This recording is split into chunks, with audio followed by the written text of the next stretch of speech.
Hi, everyone. Good afternoon. I'm Elise Hand. I'll be your moderator today for the update on the Nova Scotia wildfire situation.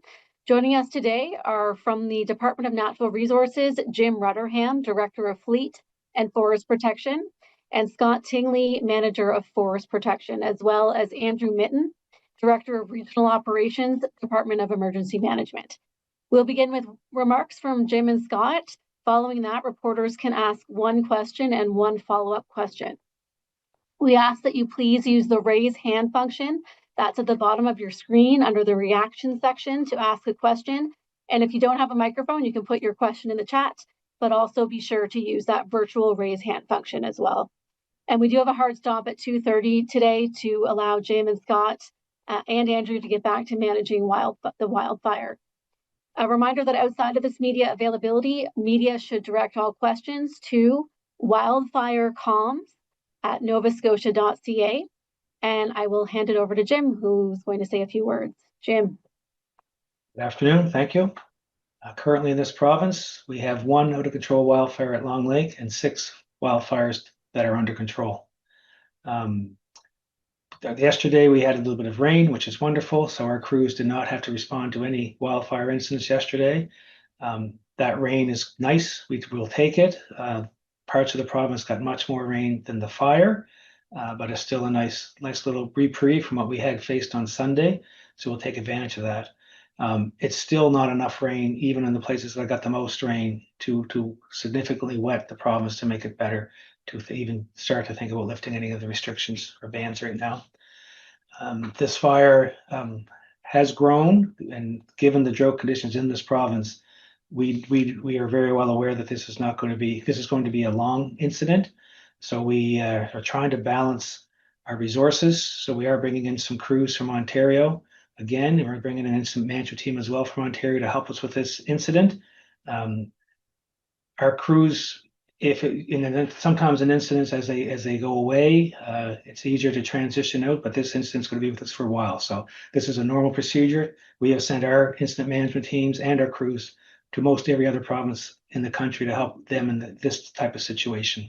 So our crews definitely need a rest. Our incident management teams need a rest, and this will give them some time to get a little bit of rest, because they have been going flat out for much longer than this incident has been going on, because they've been trying to protect our province for a long time from other fires. And that's all for me.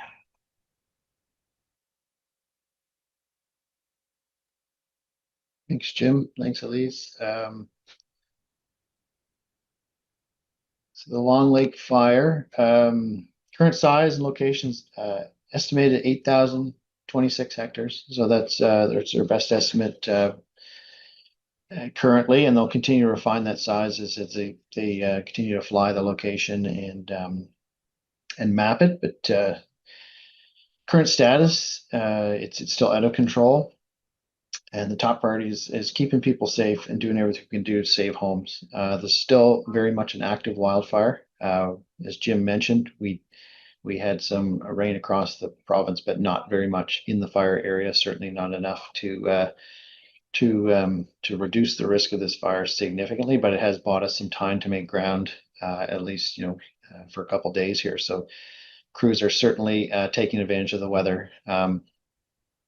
Priority work is up on the northern side here where the fire grew on Sunday, north of the West Dalhousie Road.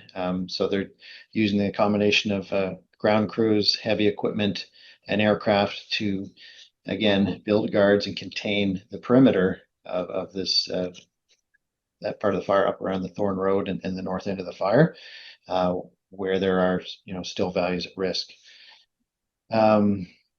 Through the week, we're anticipating the weather, to be southerly and westerly in terms of winds, a bit variable, and maybe again variable in terms of cloud and some light rain, but nothing significant in the forecast. So we're expecting probably a couple of little bit of activity, perhaps, to increase on the fires. We have a couple of sunny and warmer days. It'll be a bit of a mix this week. We currently still have 62 firefighters from Ontario, 56 natural resources firefighters, 54 volunteer firefighters, and 43 additional DNR staff that are providing support roles, and over 30 pieces of heavy equipment still contracted. And Andrew Mitten from the Department of Emergency Management is here to answer any questions about the evacuation orders, partner coordination, structure protection, and the Nova Scotia Guard. Thank you. Thanks so much, Scott, and thank you, Jim. Okay, we'll go to reporters for questions. So just a reminder to raise your virtual hand. If you'd like to ask a question, we'll start with Nicholas Seguin with CBC News. Go ahead. Hi, thank you. So can you tell me how it's going with informing people who have lost their homes about that damage? We really can't speak to that. That's the municipality. We conducted a survey yesterday throughout the community in conjunction with the municipality, and they've been taking the lead on that. Is there an estimate as to when that's going to be finished and you'll be able to release the number of structures damaged? Yeah, once all the homeowners have been contacted, then I think the municipality will be ready to speak on that. But is there like an estimate, like a couple of days, a day? There isn't. It takes time to go through each property and make thorough assessments. Thank you. Thanks very much. Jake with Global News, go ahead. Hi there. Yeah, thank you. I'm wondering what can be done for evacuees who need to go back and grab essentials that they might have forgotten, like medication, things of that nature. Yeah, so that's all stuff that we take into consideration when this happens. Currently, given the fire conditions, as Scott said, the rain amounts were very minimal, but we're continuously evaluating the situation with keeping in mind that that homeowners in the area are of utmost importance to get what they need. So that's something that we're continuously working on, and we will make any opportunity available if safe to do so. Okay, great. And for a follow-up, what's going to be done to help house people who've been evacuated for some time now, and maybe these temporary accommodations may no longer be holding up to the same extent? Yeah, I think once we get a good evaluation of what the situation looks like, I think the Premier answered this yesterday, or a similar question, that once we get a good, thorough assessment, we'll work with the municipality and other agencies and services that may be able to assist. Thanks so much. Meg Campbell with CBC.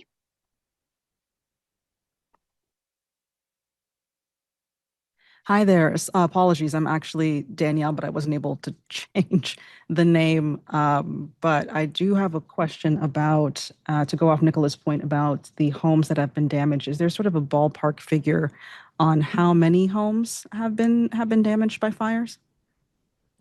Not completely. There's still some, as Scott mentioned, there's still some active fire and some areas at the northern end of the fire that makes it very challenging to get around to do a thorough assessment just due to safety conditions in that area. And I also wanted to ask just how quickly this fire is growing. I feel like every few days or so we're learning that it's doubled in size from a few hundred hectares to 1,800 to now more than 8,000. What are some of the factors that have been involved in this fire growing so large so quickly? Weather, absolutely all the weather. Whenever the crews can make progress, they make progress and they do good work. And then we had what happened last week with the hurricane winds coming in, which held pretty good. And then of course we had Sunday, which was everything bad for firefighting was the weather that day. And that's what happened. Okay, thank you. We'll go to Ian Fairclough with the Chronicle Herald. Thanks. Just wondering, as the size keeps expanding the way it does, what kind of strain does that put on you trying to get resources to the areas of the fire that you need to? Even if you're going to concentrate on one or two, are you getting stretched thin as far as how much of the perimeter you're able to work with the crews you have? Yeah, so as this incident grows in size, we scale up the resources as well, which is why we're going further afield to help our staff get a little rest and to get them ready for the next round. And as part of that, as it's moving further south and past Paradise Lake, are there any issues you're running into with access, getting people to those areas, and how are they going? Are they going by ground, or is it all train vehicles, or how are they getting into the further reaches? Yep, all those things, and at some point we'll probably move them with helicopters too if we have to. There's roads in some places that are passable with trucks and then ATVs, and we still have helicopters as well. Okay, thanks, Ian. We'll go next to Acadia Broadcasting, Caitlin Snow.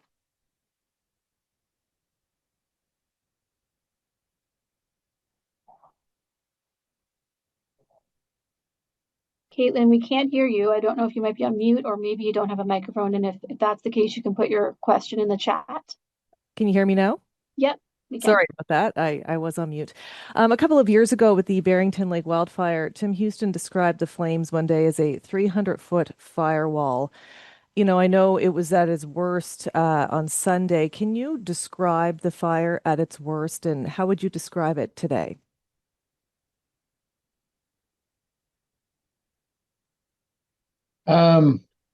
Yeah, it was certainly a very active fire on Sunday. You know, at one point, you know, the fixed wing aircraft described it as, you know, their water that they could drop was ineffective. It was that intense. It was very, very intense. Had descriptions of, you know, staff, you know, that could were in earshots, that it sounded like a freight train. You know, it was very loud, very long flame lengths for sure.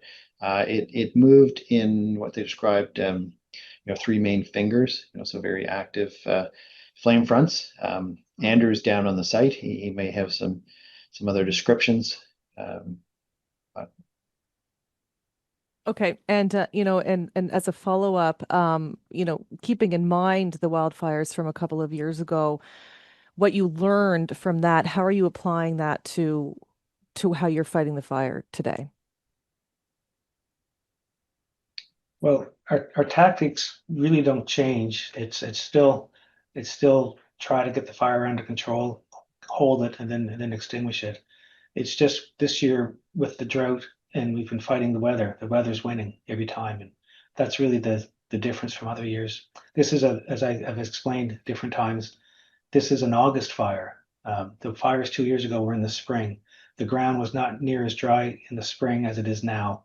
So it's hot and dry, and all the conditions are there for making this very challenging to fight. But it's still the same tactics, just we need to get some cooperation from the weather.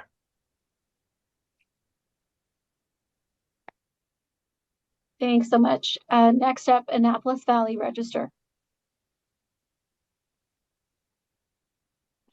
Good afternoon. I think this is for Jim. Jim, you had mentioned the Ontario team that's coming. When are those coming? And are they replacing Ontario crews that will be departing? Or is it an increased number of firefighters from Ontario? So they're coming tomorrow. Scott, can you nod if I'm correct there? Yes, they're coming tomorrow. It is a 20-person crew that's coming to help. They're actually going to replace our Nova Scotian crew of 20 that have been deployed to this fire since the start. So that crew is replacing that crew. And the other ones coming also tomorrow are the members of the incident management team who are replacing our Nova Scotia incident management team. And again, this is something that's done all across all the fire agencies in the country do this, especially when you get into a long firefight like we are now.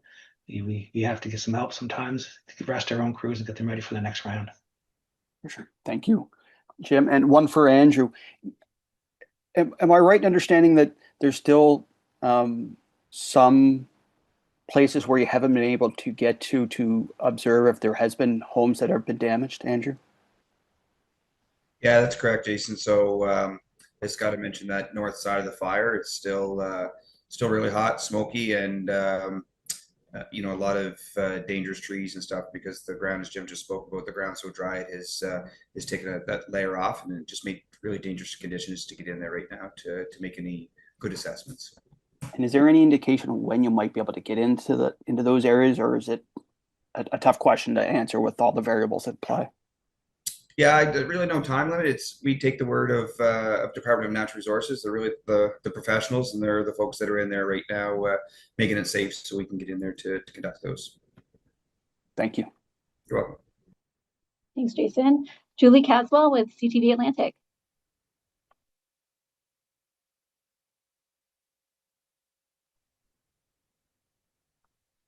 Hey, it's actually Bill. Okay, Bill. Just a question there. What's the next biggest fire that you guys are watching? Is there one that you're watching closer than the others, aside from the West Dalhousie fire?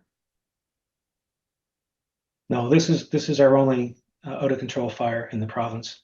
The other 6 are all under control. I suspect some of them will come off our board today. They're just being very cautious to make sure they are fully extinguished before we remove them from the board. But this is our only fire in the province. Right on. And have you, just out of curiosity, have you gotten any firefighters from Maine or US coming up to help? No, we do not. We're fortunate that the rest of the country is settling down in the fire world, and we're able to get resources from Canada. Right on. Okay, thanks. Thanks, Bill. Next, we will go to Keith Doucette with the Canadian Press. Hi, just wondering if air suppression efforts have been hampered a bit today by the low ceiling and the smoky conditions, probably near the fire and just about everywhere else. Yes, yesterday the air tanker group, the fixed wing planes didn't get off the ground. I don't believe they're up today either. I do know that the helicopters are working the fire today, but the fixed wings, it is hampering them.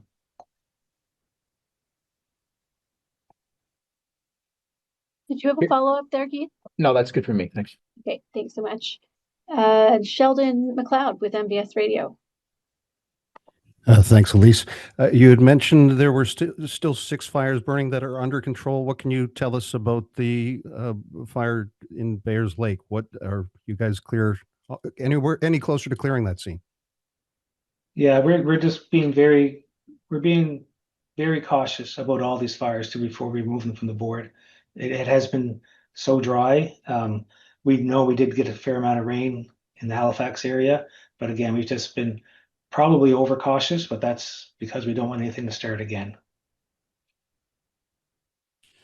Thank you for follow-up. Andrew, what can you tell us about how you are managing the volunteer resources?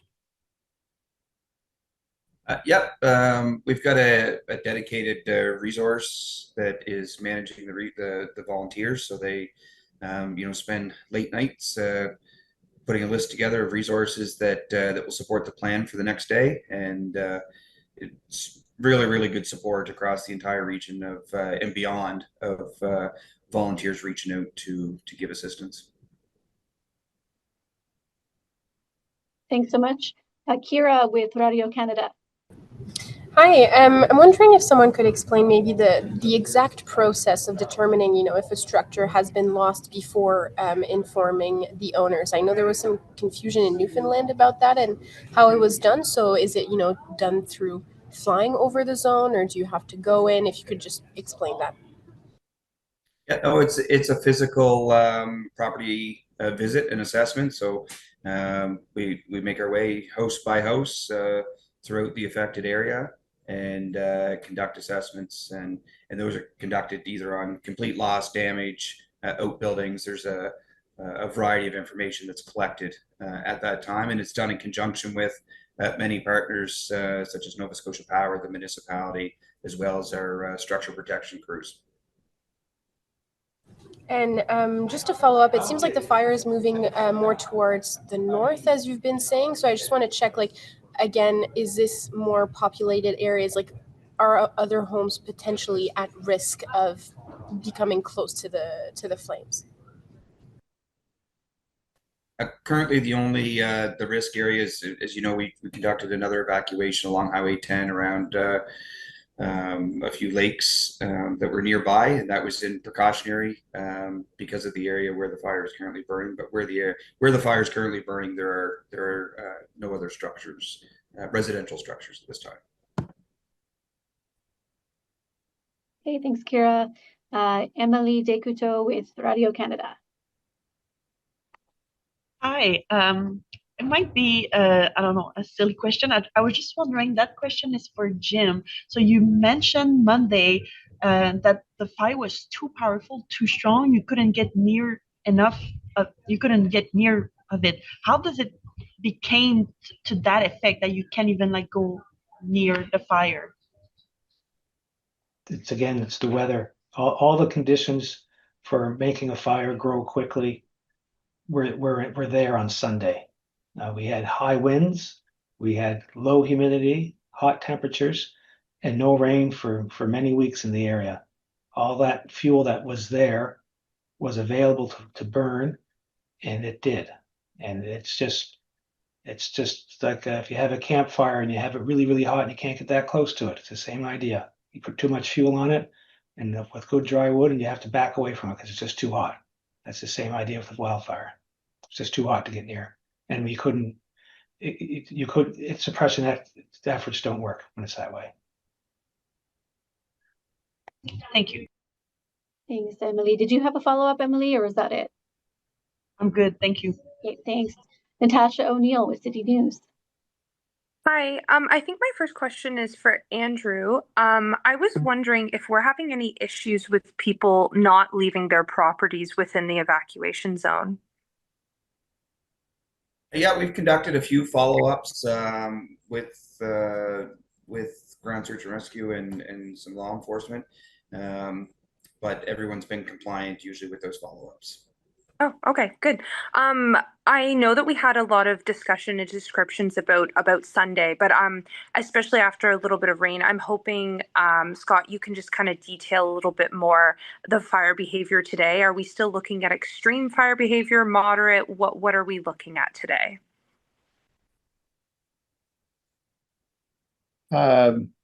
They're looking at kind of lower to moderate end of fire behavior today. We're certainly not experiencing or anticipating extreme fire behavior. As we have a couple of nicer weather days ahead, we'll see that pick up. There'll be a bit more smoke, maybe a bit more open flame, but there's still a lot of, even though it may not be described as extreme in terms of large flames and the volumes of smoke we saw on Sunday, it's still burning very, very intensely and deep in the ground. So it's still very much a challenging fire to fight. So maybe not described as extreme in that sense, but it's still very challenging to suppress and fully extinguish. Thank you so much. Thanks, Natasha. We do have a little bit more time with Scott, Andrew, and Jim. If anybody has any additional questions, I'll just ask that people put their hands down and then raise them again if they have a question. So I'll just give it a moment here. Okay, we'll start with the Annapolis Valley Register. Jason, go ahead. I think it's probably for Andrew. Has there been any more homes identified as being damaged or lost today, or any other provincial infrastructure? I know we've talked about towers in the past, but anything new since this time yesterday?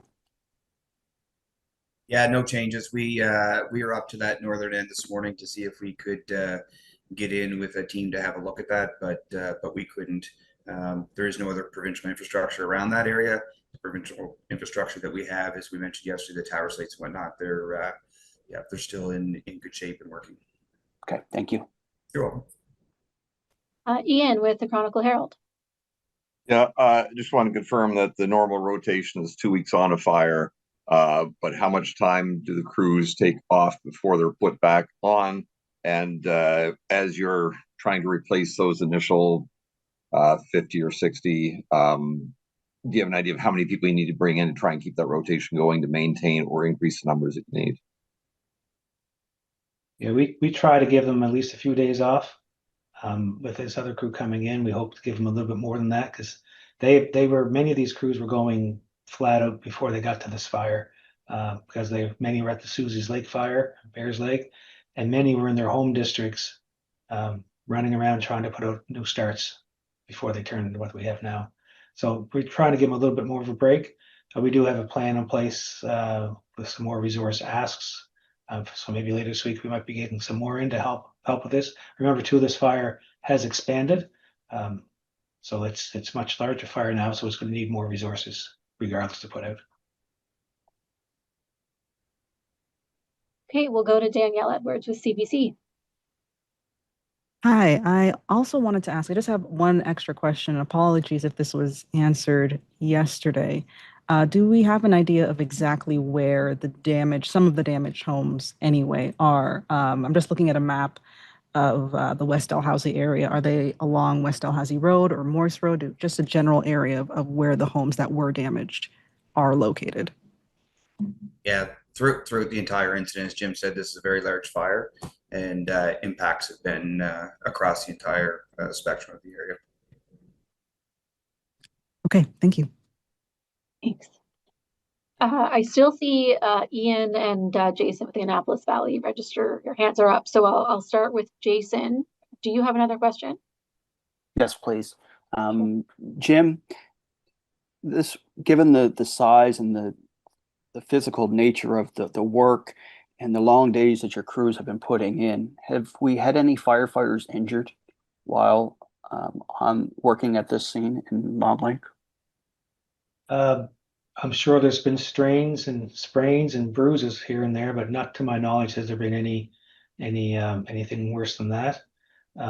We also take into account as well our firefighters' mental health, and we do have peer support people at that incident and here at the base as well to help those if they have to talk to somebody. And I do know that they have been talked to, so we take their physical and their mental health very seriously. Thank you. Okay, and Ian with the Chronicle Herald, go ahead. Yeah, just curious with the rapid growth we saw on Sunday, was that just basically straight ahead forward momentum of the existing fire, or were there spot fires popping up and then joining up with the fire behind it?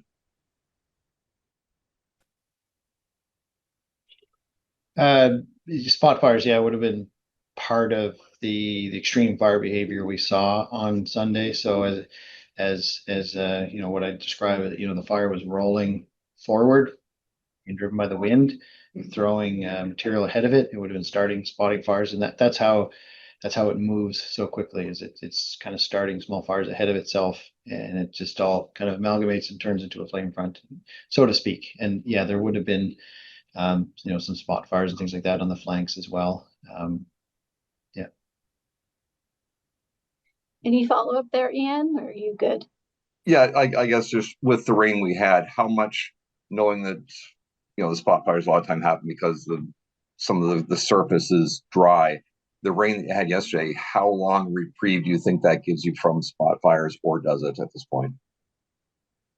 The rain we received yesterday, probably is buying us a day or two, and then in the conditions that we have, basically in as short as 2/3 of a day, 16 hours, those fine fuels that are receptive to those spot fires are pretty much dried back out. So it's buying us a little bit of time, but not that much.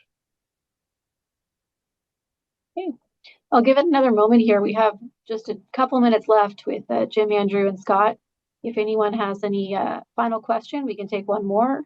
If not, we'll wrap it up. I'll just give it a moment here.